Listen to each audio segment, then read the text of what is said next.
እዚኣ ሃገረይ ካብ ትብል መጽሓፍ ዝተወስደት እያ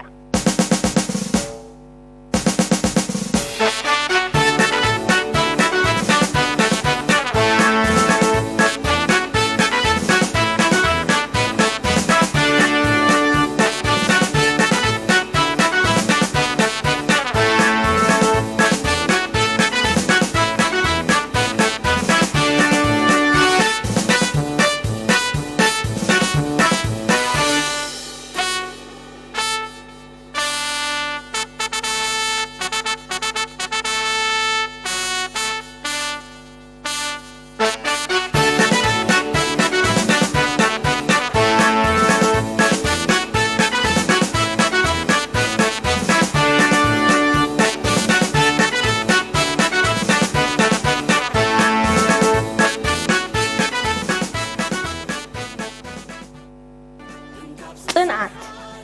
እሾክ ኮኺቶ ኣብ ሳእንኹም ኣትያና ወግኣትኩም ሲ ንቡር ኣካይዳ ዶ ትኸዱ ዘይከኣል ቃንዛ ስለዝስማዓና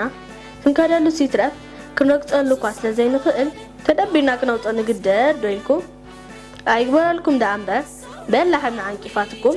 ጻብዕቲ እግርኩም ምስትጀልዓኩም ኣብ ገጽኩም ፍሽኽታ ዶ መርኣኹም ጽንዓት ማለት እምበኣር ንኸምዚ ዝበለ ስቓይ ገለ ነገር ከም ዘይጋጠመ ተጻዊርካ ቃንዛሃ ብውሽጥኻ ጼርካ ብዕላማ መኻዲ ጽንዓት ማለት መርገጺኻ ነጺርካ ቅዊዊ ከይብልካ ክሳብ ዕላማኻ ትወቅዕ መስዋዕት እውን ከይተረፈ ቁሩብ ምዃኑ እዚ እቲ ዝቐለለ ኣብነት ንጽንዓት እዩ ጽንዓት ዘይብሉ ህዝቢ ብዝገጠሞ ሽግር ኣሜን ኢሉ ክግዛእ ይነብር ከም ምስ እሾኽ ዓጋም ተጸጊዐ ቆልቋል ድማ ወትሩ ክነብዕ ይነብር ትጽቢቱ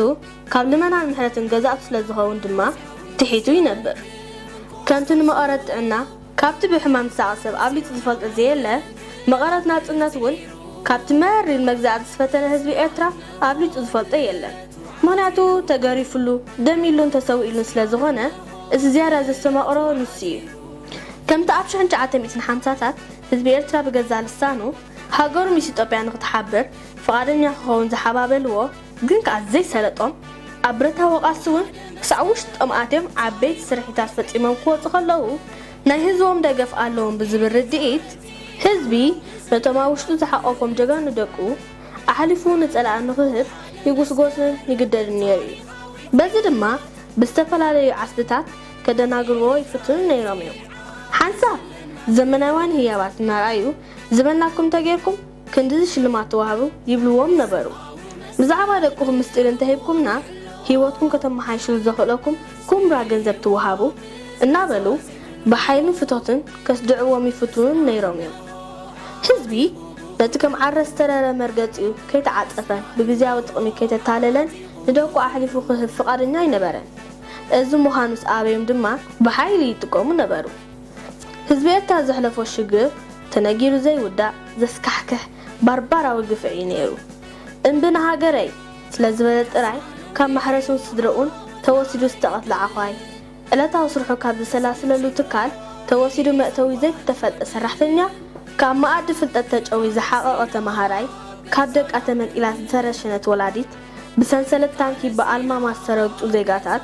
ብሓይሊ ኤሌክትሪክ ዝተገፉ መንእሰያትን ኣረጋውያንን ወዘተ እዚ ኣብ ልዕሊ ህዝቢ ዘጋጠመ በደልን ጽንዓትን እዩ ብብረታዊ ቃልሲ ናጽነት ከጎናጽፍ በረኻ ዝወፈረ ተጋዳላይ እውን ብጸላእን ተፈጥሮን ፈታኒ ፀበባ ገጢምዎ እዩ ክሳብ ዓንቀሩ ዝዓጠቐ ሰራዊት ጸላኢ ንሓንሳብ ንመወዳእታን ግዜ ከጥፍኦ እየ ብማለት ዝተራቐቡ ኣጽዋራት ኣብ ዝባኑ ከዝንብሉ ከለዉ ብዘይካታ ዝውንና ካላሽንን ጽንዓቱን ኣብ ጎኑ ደው ኢሉ ኣለኹልካ ዝበሎ ናይ ግዳም ሓይላ ይነበረን ንዓመታት ኣብ በረኻ ስለዝሰፈረ ጽምኢ ጥሜትን ዕርቃንን ተተባረሪም እኳ እንተፈተንዎ መስመር ክስሕት ሲትረፍ ንደቂቕ እንትኹን ከም ማረር ኣይተሰምዐን ሳላ ጽንዓቱ እትፈትዎ ብጻይካ ኣብ ቅድሚ ዓይንኻ ብመስዋዕቲ ክፍለይካ ዝስማዓካ መሪር ሓዘን መግለጺ የብሉን ተጋዳላይ ግና ነዚውን ብጽንዓት ይሓልፎ ነይሩ እዝን ካልእ ዘይተነግረን ስቓይ ዘሕለፈ ህዝቢ ጽንዓቱ ትብዓት ወሊዱ ትብዓቱ ሓይሉ ወሊዱ መትረሪኡን መጨከኒኡን ኮይኑ መሊሱ ኣዕንቲርዎ ነዚ ኩሉ ውደት ብጽንዓት ስለዝሰገረ ድማ ነታ ንኣሳስ ፍርቂ ዘመን ደሙን ህይወቱን ዝኸዓወላን ዝኸፈለላን ናጽነት ኣብ ኢዱ ጨቢጡ ይርከብ ጽንዓት ክበሃል ከሎም በኣር ንኸተድምፆ ቀሊል ይመስል ዝሓተ ዋጋን ተፃዋርነት ግና ከቢድን መሪርን እዩ ወለድና እዚ ዝተጠቕሰ ፅንዓት እንተዘይነበሮም ከም ብዃና ዝተሃንፀ መንደቕ ሓደሽደሽ ምበልና ንሓድሕድና ኣሕሊፍና ምተወሃሃብና መፍቶ ገዛእቲ ኮይንና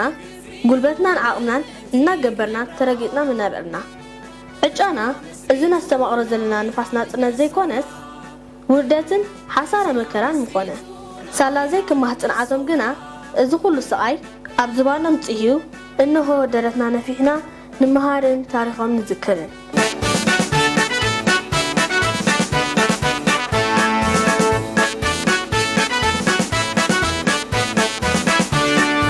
እንካብ ስሳን ሓርን ብሓደ መስከርን